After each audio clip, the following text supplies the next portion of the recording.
ಅವಳನ್ನ ನೀವು ಬಲವಂತವಾಗಿ ಹೋಗಬೇಡ ಅಂತ ರೆಸ್ಟ್ರಿಕ್ಟ್ ಮಾಡ್ತಾ ಇರೋದು ನನಗೆ ಕ್ಲಿಯರ್ ಆಯಿತು. ಯಾಕೆ ಸಾರ್ಥಿ ಹೀಗೆ ಮಾಡ್ತಾ ಇದ್ದೀರಾ? ನಿಮಗೆ ಎಲ್ಲ ಗೊತ್ತಾದ ಮೇಲೆ ಮುಚ್ಚಿಡೋದ್ರಲ್ಲಿ ಅರ್ಥ ಇಲ್ಲ. ನಾನು ಅವಳನ್ನ ಹೋಗಬೇಡ ಅಂದಿದ್ದು ನಿಜ ಯಜಮಾನ್ರೆ.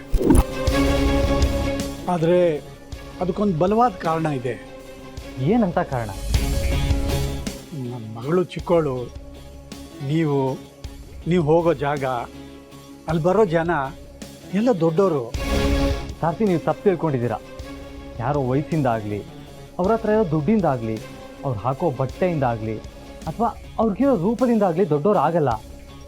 ಯಾರು ಸಣ್ಣತನ, ಸಣ್ಣ ಬುದ್ಧಿ ತೋರಿಸಲ್ವೋ ಅವ್ರು ದೊಡ್ಡವರು. ಅದರಲ್ಲೂ ನಮ್ಮ ಪಾರ್ವತಿ ಬಗ್ಗೆ ನನಗೆ ತುಂಬಾ ನಂಬಿಕೆ ಇದೆ. ಅವಳು ತಪ್ಪು ಮಾಡೋ ಹುಡುಗಿ ಅಲ್ಲ ಸಾರ್ಥಿ. ಪಾರ್ವತಿಗೆ ವಿದ್ಯೆ ಇಲ್ಲದೆ ಇರಬಹುದು, ಆದರೆ ಬುದ್ಧಿ ಇದೆ. ಎಲ್ಲಿ ಹೇಗಿರಬೇಕು, ಹೇಗೆ ನಡ್ಕೋಬೇಕು ಅನ್ನೋದ್ರ ಅರಿವು ಅವಳಿಗೆ ತುಂಬ ಚೆನ್ನಾಗಿದೆ. ಅದಕ್ಕೂ ಮೀರಿ ಅವಳೇನಾದರೂ ತಪ್ಪು ಮಾಡಿದ್ರೆ ಅವಳಿಗೆ ಬುದ್ಧಿ ಹೇಳಿ ಸರಿಪಡಿಸೋದಕ್ಕೆ ನಾನೇ ಅದೇ ನನಗೂ ಭಯ ದೊಡ್ಡ ಯಜಮಾನ್ರೆ. ಅಂದರೆ ನಿಮ್ಮ ಮಾತಿನ ಅರ್ಥ?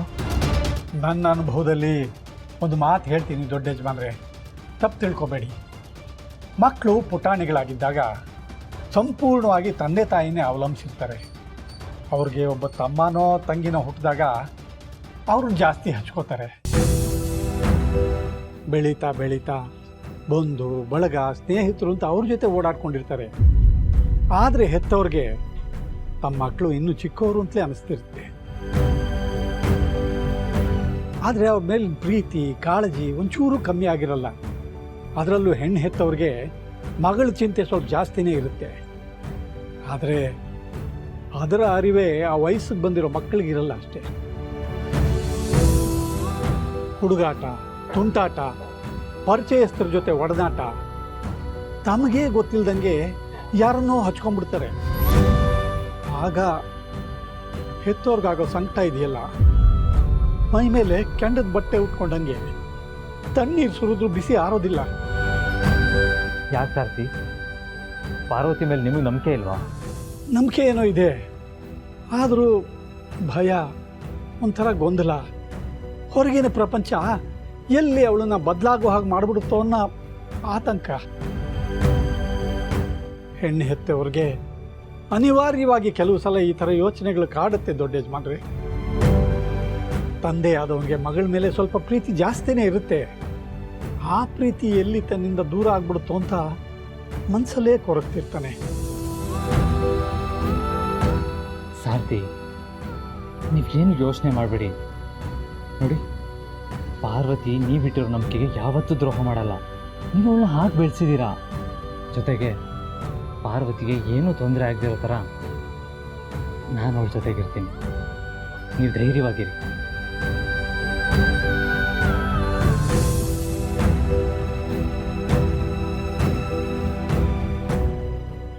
ಇಷ್ಟು ಹೇಳಿದ ಮೇಲೂ ನಿಮಗೆ ನನ್ನ ಮೇಲೂ ನಂಬಿಕೆ ಇಲ್ವಾ ಸಾರ್ಥಿ? ಅಯ್ಯಯ್ಯೋ, ದಯವಿಟ್ಟು ಹಾಗೆಲ್ಲ ಹೇಳಬೇಡಿ ದೊಡ್ಡ ಯಜಮಾನ್ರೆ. ನೀವಿಷ್ಟೆಲ್ಲ ಹೇಳಿದ್ಮೇಲೆ ಕಳಿಸಲ್ಲ ಅನ್ನೋದಕ್ಕೆ ನಾನು ಯಾರು? ಈ ವಿಷಯಕ್ಕೆ ನೀವು ಇಲ್ಲಿವರೆಗೂ ಬರೋ ಹಾಗಾಯ್ತಲ್ಲ ಅಂತ ನನಗೆ ಬೇಜಾರು. ಪರವಾಗಿಲ್ಲ ಸಾರ್ಥಿ, ನಾನು ಇಲ್ಲಿವರೆಗೂ ಬಂದಿದ್ದಕ್ಕೆ ಅಲ್ವಾ ನಮ್ಮ ಬ್ರ್ಯಾಂಡ್ ಅಂಬಾಸಿಡರ್ ಬರೋ ಹಾಗಾಗಿದ್ದು. ಸರಿ, ನಾನಿನ್ನು ಬರ್ತೀನಿ.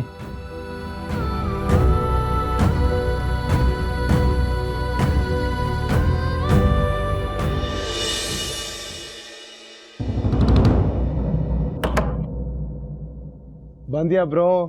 ಬಾ ಬಾ ಬಾ ಬಾ. ಇವತ್ತು ನಿನ್ನ ಗುಟ್ಟೆಲ್ಲ ಗೊತ್ತಾಗ್ಬಿಡ್ತು. ನೀನು ಈ ಥರ ಅಂತ ಗಾಡ್ ಪ್ರಾಮಿಸ್ ಅನ್ಕೊಂಡಿರ್ಲಿಲ್ಲ. ಇಷ್ಟು ದಿನ ಏನೋ ಅನ್ಕೊಂಡಿದ್ದೆ, ಆದ್ರೆ ನೀನು ನೋಡಿದ್ರೆ ಹಿಂಗಾಗ್ಬಿಟ್ಟಲ್ಲ ಬ್ರೋ. ಅನುಷ್ಕಾ ಬರಲ್ಲ ಅಂದರೆ ಏನೋ ಹೋಗ್ಲಿ ಪಾಪ ಕೆಲಸ ಇರಬೇಕು ಅಂತ ಸುಮ್ಮನಾಗ್ಬಿಟ್ಟೆ. ಅದೇ ಪಾರ್ವತಿ ಬರಲ್ಲ ಅಂದರೆ ಏನು ಬ್ರೋ ನಿನ್ನ ರಿಯಾಕ್ಷನ್ನು? ಜಂಪ್ ಹೊಡೆದು ಕೂಗಾಡಿ ಅದು ಹೇಗೆ ಬರಲ್ಲ ಅಂತ ಕೇಳಕ್ಕೆ ಹೋಗ್ಬಿಟ್ಟಿಯಲ್ಲ. ಇದಕ್ಕೇನು ಹೇಳೋದು ಬ್ರೋ? ಟೆಲ್ ಮಿ ಬ್ರೋ, ನಂಗೆ ಗೊತ್ತಾಗ್ಬೇಕು. ಮಾತಾಡು ಬ್ರೋ. ಮಾತಿಲ್ಲ, ಮೌನ. ಪಾರ್ವತಿ ವಿಚಾರ ಬಂದರೆ ಸಾಕು ಮೌನ. ಚಿ, ನಾಟಿ ಫೆಲೋ. ಆದ್ರೂ ಬ್ರೋ, ನನ್ಗೆ ಯಾಕೋ ನಿನಗೆ ಪಾರ್ವತಿ ಮೇಲೆ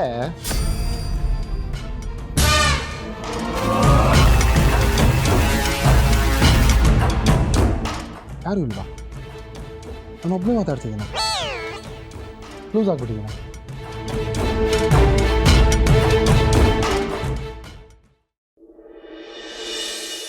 ಯಜಮಾನ್ರು ಅಪ್ಪನ ಹತ್ರ ಮಾತಾಡೋದಕ್ಕೆ ಹೋಗಿದ್ದಾರೆ ಅಂದಮೇಲೆ ಅಪ್ಪ ಖಂಡಿತ ಒಪ್ಕೋತಾರೆ.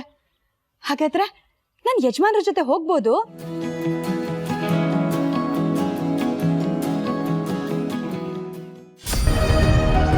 ಜೀವನ ಪೂರ್ತಿ ಇದೇ ರೀತಿ ನಾಟಕ ಆಡ್ಕೊಂಡು ಕಾಲ ಕಳೆದು ಬಿಡ್ತೀಯಲ್ವಾ ನೀನು?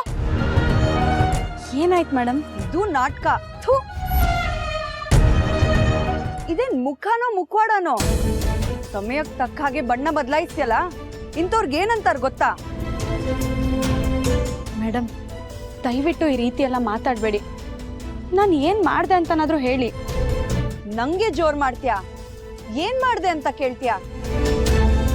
ಅವಾರ್ಡ್ ಸೆರೆಮನಿಗೆ ಬರ್ತೀನಿ ಅಂದ್ರೆ ಬರ್ತೀನಿ ಅನ್ಬೇಕು, ಇಲ್ಲ ಅಂದ್ರೆ ಇಲ್ಲ ಅನ್ಬೇಕು. ಅದನ್ನ ಬಿಟ್ಟು ನಾಟಕಗಳು ಮಾಡ್ಕೊಂಡು ಆದಿ ನಿನ್ನ ಹತ್ರ ಬಂದು ಬೆಣ್ಣೆ ಹಚ್ಚಿ ತಿಕ್ಕಿ ತೀಡಿ ಬೇಡ್ಕೊಳ್ಳೋ ಹಾಗೆ ಮಾಡಿ ಮಜಾ ತಗೋತ್ಯಾ?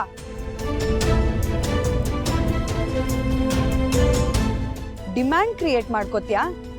ಎಲ್ಲ ನಾಟಕಗಳು ಮುಗಿದ್ಮೇಲೆ ನಾನು ಬರ್ತೀನಿ ಅಂತ ಒಪ್ಕೊಳ್ಳೋದು. ಎಂತ ಚೀಪ್ ಮೆಂಟಾಲಿಟಿ ಕಣೆ ನಿಂದು.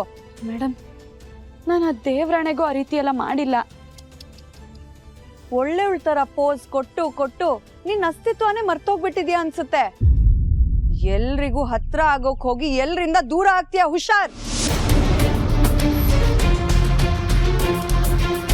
ಮೇಡಮ್, ನಾನು ಯಾವತ್ತೂ ಸುಳ್ಳು ಹೇಳಿಲ್ಲ, ಯಾರ ಜೊತೆನೂ ಕೆಟ್ಟದಾಗಿ ವರ್ತಿಸಿಲ್ಲ.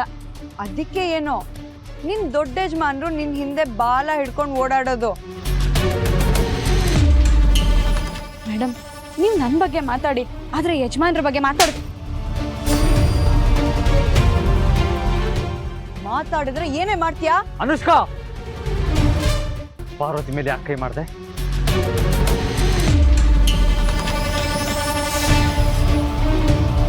ಬೇಡದೆ ಇರೋದಕ್ಕೆಲ್ಲ ಮೂಗ್ ತೋರಿಸ್ತಾಳೆ, ಅದಕ್ಕೆ ಒಂದ್ ಬಿಟ್ಟೆ. ಪಾರ್ವತಿ ಮೇಲೆ ಕೈ ಮಾಡಿದ್ದು ತಪ್ಪು ಅನುಷ್ಕಾ. ಅಲ್ಲ ಆದಿ, ಅವಳು ಏನ್ ಮಾಡ್ತಿದ್ದಾಳೆ ಅನ್ನೋದು ಬೇಡ. ಪಾರ್ವತಿ ಮೇಲೆ ಕೈ ಮಾಡೋ ಅಧಿಕಾರ ಕೊಟ್ಟಿದ್ದು ಯಾರು ನಿನಗೆ? Okay, relax. ಯಾಕೆ ಸೀನ್ ಕ್ರಿಯೇಟ್ ಮಾಡ್ತಿದ್ಯಾ? ಪಾರ್ವತಿ, ನೀನು ಹೋಗಿ ರೆಡಿ ಆಗು.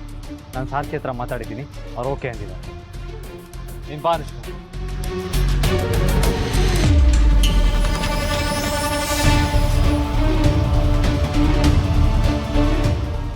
ಕರುಣೆಯ ಪೈರು